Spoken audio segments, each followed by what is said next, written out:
तुमने मेरा मान रखा है जिया? हर बार दुनिया के सामने शर्मिंदा तो तुमने मुझे किया है। वहां सबके सामने तुमने ही कहा था कि मैं गलत हूं और शेखर सही। शोम, मैंने तुम्हें गलत नहीं कहा है, मैंने दाक्षी को गलत कहा है और हमेशा कहती रहूंगी कि दाक्षी गलत है। गलत दाक्षी नहीं है, गलत तुम और शेखर हो। मैं तुम्हारी फजूल की जिद का शिकार नहीं बनने वाला हूं। और ये भी सुन लो, मैं वहां तुम्हें लेने नहीं आऊंगा, चाहे तुम आओ या फिर वहीं रहो। शोम, वेरी गुड, तुम तो पूरी प्लानिंग के साथ आई हो जिया। क्या मतलब है तुम्हारा? अब शोम के साथ तुम्हारी ये नोक झोंक का नाटक, इसकी आड़ में कहीं यहाँ पर टिकने का प्लान तो नहीं बना लिया ना जिया? भाई कमाल का दिमाग है तुम्हारा। तुम्हें अच्छी तरह से मालूम है कि शोम तुम्हें लेने आने वाला नहीं है, इसलिए तुमने फैसला कर लिया कि जब तक शोम नहीं आएगा तुम यहां से जाओगी नहीं, है ना? चलो, तुम्हें यहाँ पर टिके रहने का कोई ना कोई बहाना तो मिल गया, है ना? तो इसके लिए इतना ड्रामा करने की क्या जरूरत थी जिया? अगर तुम्हें यहाँ रुकना है तो वैसे ही कह देती। तुम्हें यहाँ मना करने वाला है ही कौन?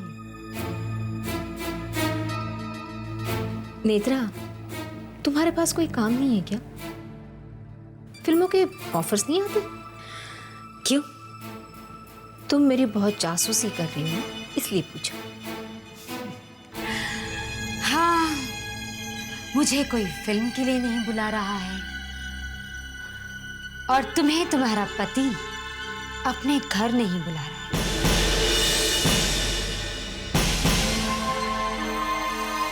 बहुत जख्म दिए तुमने मुझे जिया, उन जख्मों का हिसाब तो करना पड़ेगा ना। और जब जब जिंदगी मुझे मौका देगी तब तक मैं तुमसे अपना बदला लेती रहूंगी। हमारा ये जो सिलसिला है ना जिया, ये कभी खत्म नहीं होगा। नेत्रा, सपने देखना बहुत अच्छी बात है और तुम यूं ही मन में सपने देखती रहना, क्योंकि दूसरों का बुरा चाहने वाले तुम जैसे लोग अपनी ही लगाई हुई आग में चलते रहते हैं। और सबसे बड़ी मिसाल तो तुम्हारी जिंदगी है। तुमने हमेशा मेरा बुरा चाहा, लेकिन कभी कर नहीं पाई और ना ही कर पाओगे। और रही बात आज की, तो शोम मुझे लेने जरूर आएगा। ये तो देखना पड़ेगा। जरूर देखना। आज मुझे भी देखना है। मेरे विश्वास की जीत होती है या फिर तुम्हारी कही बात सच होती है।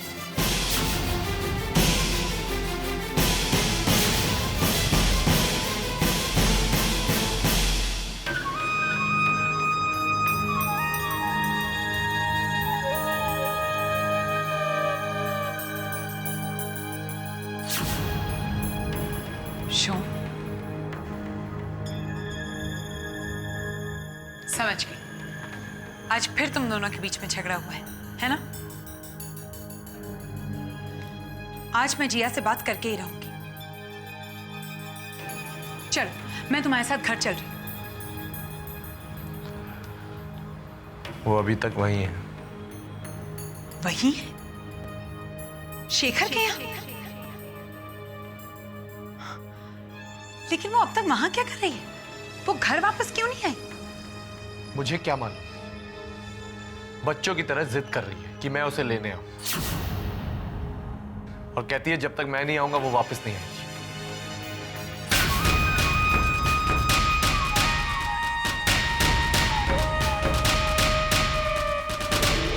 क्या? ये तो बड़ी अजीब सी जिद है। ये जिया भी ना। लेकिन तुम यहां बैठे बैठे क्या कर रहे हो?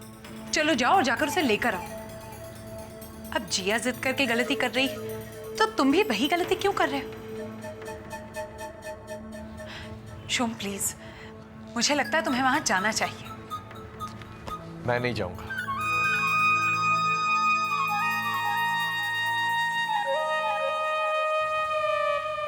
शोम, ये तुम क्या कर रहे हो? मुझे लगता है तुम्हें वहां जाना चाहिए। जो भी हो, आखिर जिया तुम्हारी पत्नी है। हाँ, ये बात अलग है कि आजकल शेखर की तरफ उसका झुकाव कुछ ज्यादा ही बढ़ता जा रहा है। लेकिन वो बेचारी भी क्या करे, उसके साथ हालात ही कुछ ऐसे हो गए। देखो जो, मैं मानती हूं कि इन दिनों जो कुछ भी हुआ वो नहीं होना चाहिए था, लेकिन तुम इसकी सजा अपने आप को और जिया को क्यों दे रहे हो? जिया को भी तो समझना चाहिए। आखिर अब उस घर में बैठकर इस तरह की जिद करने का क्या मतलब है? जो कुछ भी है वो तुम दोनों के बीच है। अब ऐसी जिद करना, ये क्या ठीक है? नहीं ना। देखो शो, मैं तो फिर भी कहूं कि तुम्हें वहां जाना चाहिए और उसे वापस लेकर आना चाहिए। Please show. मैंने कहा ना, मैं कहीं नहीं जाऊंगा।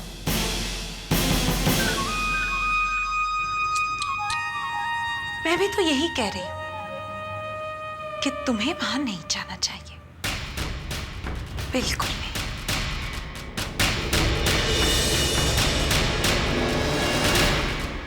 न जाने कैसी किस्मत है इस बच्चे की। इसके आने की खबर ने जैसे किसी को खुशी दी ही नहीं।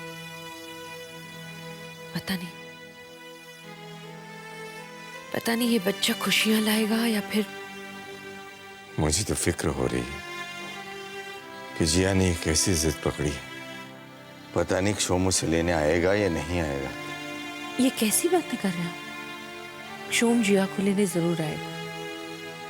जिस पति ने कल रात से फोन तक नहीं किया, वो क्या खाक उसे लेने आएगा? उसे जिया का जरा सा भी ख्याल होता ना तो उसे ऐसे छोड़कर जाता नहीं। क्या उसे नहीं पता कि वो प्रेग्नेंट है? तो बात करिए ना उससे, समझाइए उसे।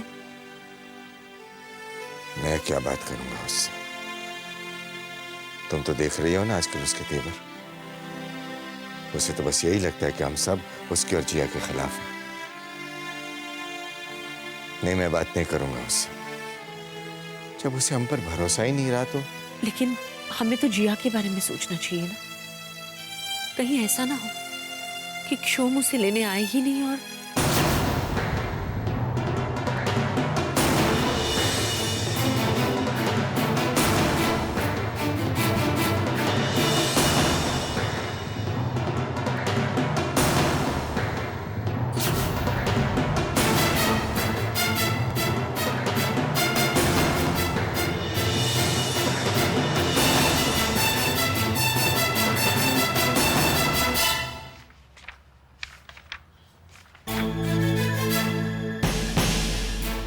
शोम,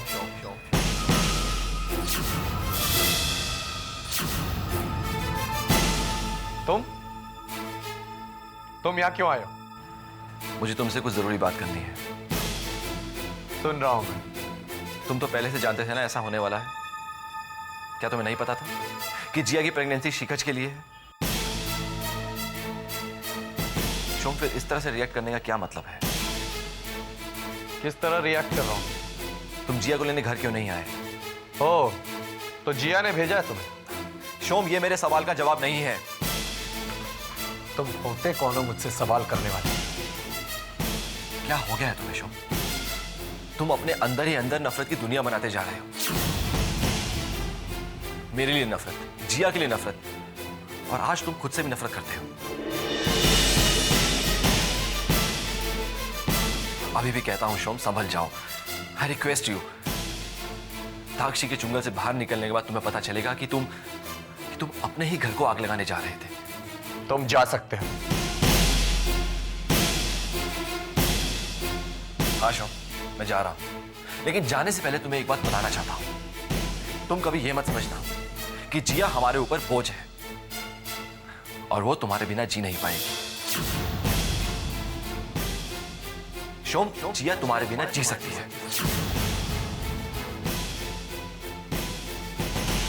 इसीलिए तो तुम हमेशा हम दोनों के बीच में आने की कोशिश करते रहे।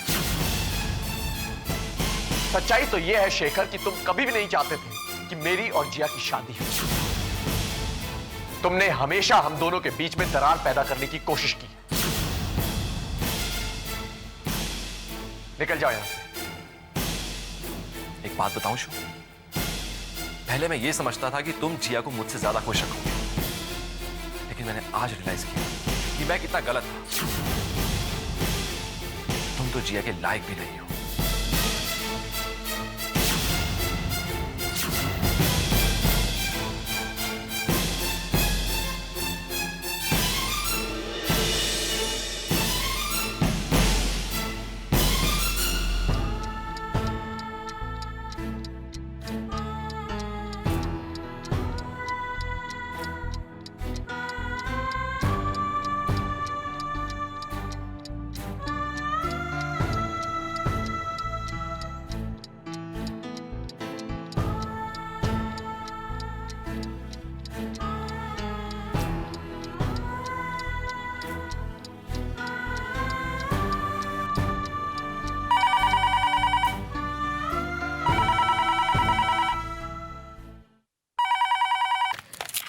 हेलो शोम। नहीं, रॉन्ग नंबर।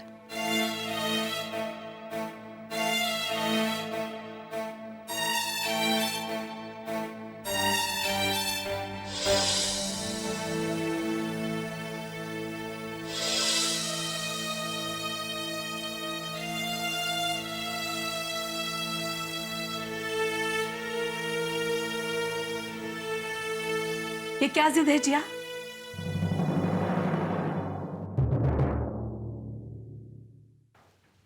जिया, ये घर अब तुम्हारा नहीं है जो यहां आके बैठ गई तुम।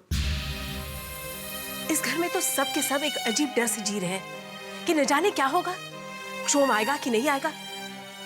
जिया, तुम अच्छी तरह से जानती हो जो कुछ भी हुआ है वो बर्दाश्त करना एक मर्द के लिए बहुत मुश्किल है।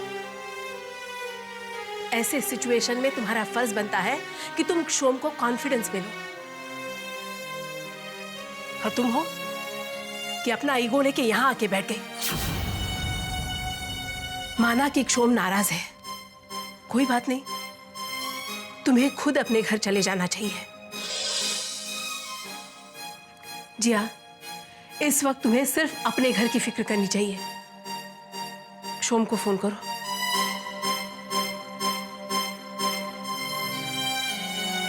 सोच क्या रही हो जिया? निशा की माँ ने 4 बार रुक्मिणी जी से फोन पे पूछ लिया कि सब कुछ ठीक तो है। वहां रुक्मिणी जी और ज्ञान भाई साहब परेशान है तुम्हारी वजह से। शेखर से तुम्हारी परेशानी देखी नहीं जा रही है। खुद परेशान होकर न जाने कहां चला गया। जिया, तुम्हारी जिंदगी इन सब के लिए प्रॉब्लम बनती जा रही है।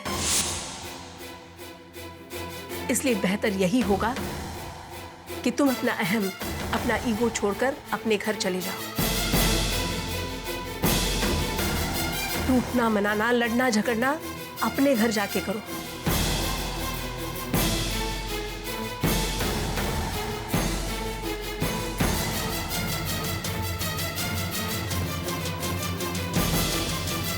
शोम से बात करो।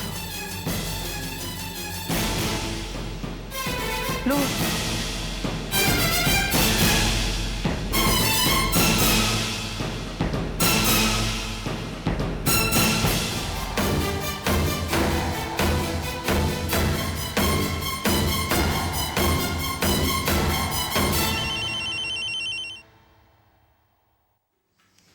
हेलो।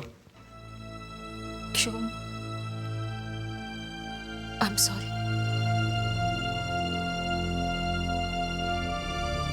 शोम, मैंने महसूस किया है कि मेरी वजह से हमारी जिंदगी बिगड़ती जा रही है। अच्छा, पहले तो मुझे बुरा भला कहने के लिए शेखर को मेरे पास भेजा, और अब मुझे से सॉरी मांग रही। बहुत खूब। शेखर? इतना चौंक क्यों रही है? कि जैसे तुम्हें कुछ मालूम ही नहीं। हर बार की तरह वो आज फिर आया तुम्हारी वकालत करने। क्या मैं एक बात पूछ सकता हूं कि कब तक शेखर हमारे बीच आता रहेगा? बार बार हमारी लड़ाई के बीच तुम्हारी वकालत करने आ जाता है और तुम कहती हो कि मैं गलत समझता हूं। देखो शोभ, इस बारे में इस वक्त मैं कुछ कहना नहीं चाहती। हम दोनों ने शायद हमारे रिश्ते को दुनिया के सामने तमाशा बनाकर रख दिया है।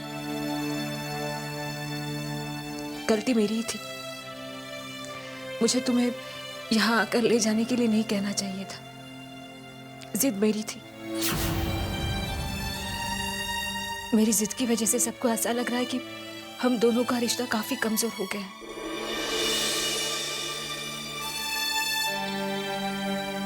सभी लोग इसी कोशिश में लगे हैं कि तुम यहां मुझे लेने आ जाओ। और शायद शेखर भी इसीलिए तुम्हारे पास आ गया। लेकिन शोम, मुझे तुम्हारे पास आने के लिए किसी की मदद की जरूरत नहीं है। मुझे सिर्फ तुम्हारा साथ चाहिए। एक पत्नी सिर्फ अपने पति का साथ पाना चाहती है।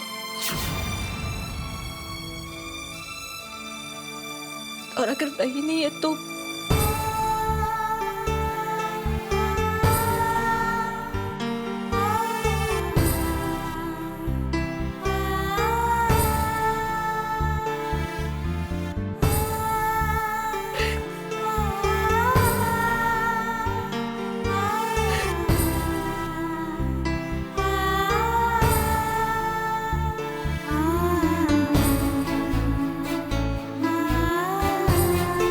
जिया, जिया तुम्हें प्रेगनेंसी की हालत में मेंटल स्ट्रेस बिल्कुल नहीं लेना चाहिए। ये तुम्हारे लिए और बच्चे के लिए बिल्कुल ठीक नहीं है। सिर्फ इतना याद रखो, इस वक्त हमारे लिए हमारा बच्चा इंपॉर्टेंट है। That's all. और शुभ को इस बात का पहले ही पता था ना कि ऐसा होगा। उसने इस बात की रजामंदी खुद दी थी। फिर अगर उस सच्चाई से मुंह मोड़ता है या फिर नाराज होकर बैठता है तो हम कुछ नहीं कर सकते। भाड़ में जाए वो। इस वक्त हमारे लिए सिर्फ हमारा बच्चा इंपॉर्टेंट है। बहुत हो गया शेखर। अब मैं शोम के खिलाफ एक लफ्ज भी नहीं सुन सकती।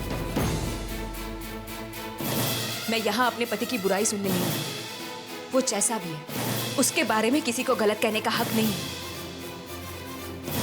और वैसे भी गलती तो मेरी ही है ना, तो उसे सुधारना भी मुझे ही होगा। मैं यहां से जा रही हूं।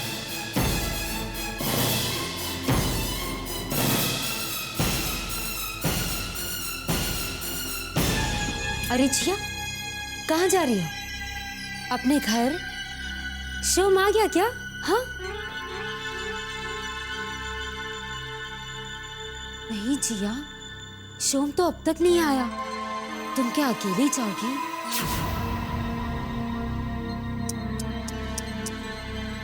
क्या करें, अकेले ही जाना पड़ेगा ना।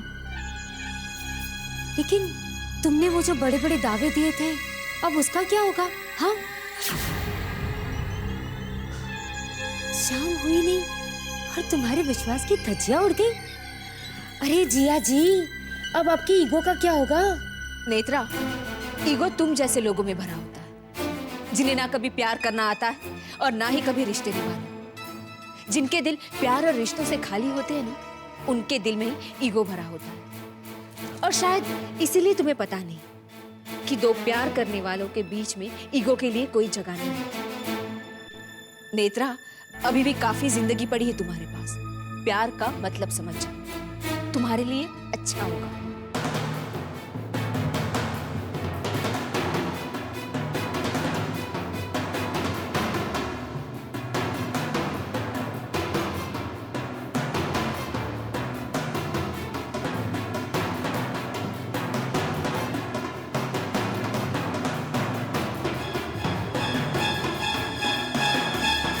बेटा, तुमने ये फैसला लेकर बहुत अच्छा किया। हमारी शुभकामनाएं तुम्हारे साथ हैं। जीती रहो बेटा। जीती रहो।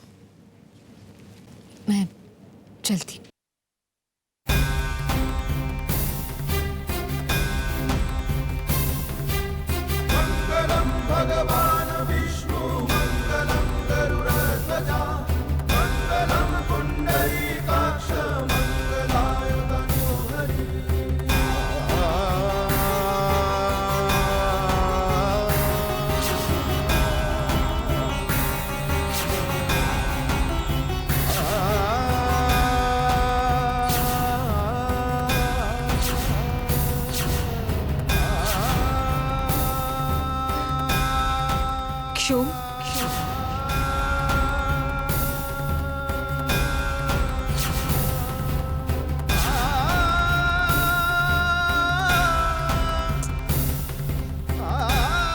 घर चले।